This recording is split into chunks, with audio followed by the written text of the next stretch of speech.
এতিয়া এটা কথাৰ উত্তৰটো অসমৰ মুখ্যমন্ত্ৰী হিমন্ত বিশ্ব শৰ্মা ডাঙৰীয়াই অসমৰ ৰাইজক দিবই লাগিব।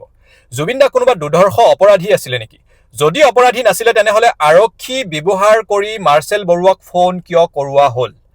মাৰ্চেল বৰুৱাই স্পষ্টকৈ টিভিৰ ইণ্টাৰভিউত কৈছে যে অসম আৰক্ষীয়ে তেখেতক ফোন কৰিছিলে আৰু ফোন যোগে বুজাবলৈ চেষ্টা কৰিছিলে যাতে জুবিন দাৰ মচি পেলোৱা ছবিখন আকৌ সেই স্থানত অংকন নকৰে।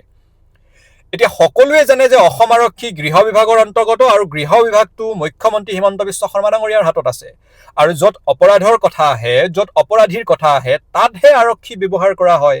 জুবিন দা কোনোবা অপৰাধী আছিল নে জুবিন দাৰ ছবি অংকন কৰাটো অপৰাধ? অসম আৰক্ষী কিয় ব্যৱহাৰ কৰিবলগীয়া হ'ল, এই উত্তৰটো হিমন্ত বিশ্ব শৰ্মা ডাঙৰীয়াই দিব লাগিব।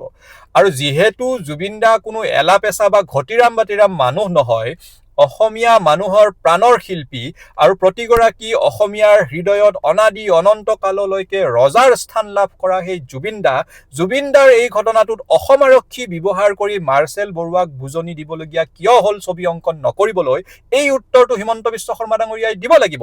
তাৰ মানে হিমন্ত বিশ্ব শৰ্মা ডাঙৰীয়াৰ সম্পূৰ্ণ স্পষ্ট নিৰ্দেশনাত এই গোটেই কাৰবাৰটো হৈ আছে। যদি হৈ থকা নাই, অসমৰ মুখ্যমন্ত্ৰী ডাঙৰীয়াক আমি আহ্বান জনাইছো, তেখেতে আহি স্পষ্টীকৰণ দিয়ক যে এই ঘটনাটোত আৰক্ষী ব্যৱহাৰ কৰিবলগীয়া কিয় হ'ল, আৰক্ষীয়ে মাৰ্চেল বৰুৱাক ফোন যোগে বুজনি দিবলৈ কিয় লগীয়া হ'ল যে ছবিখন আকৌ সেই স্থানত অংকন কৰিব নালাগে।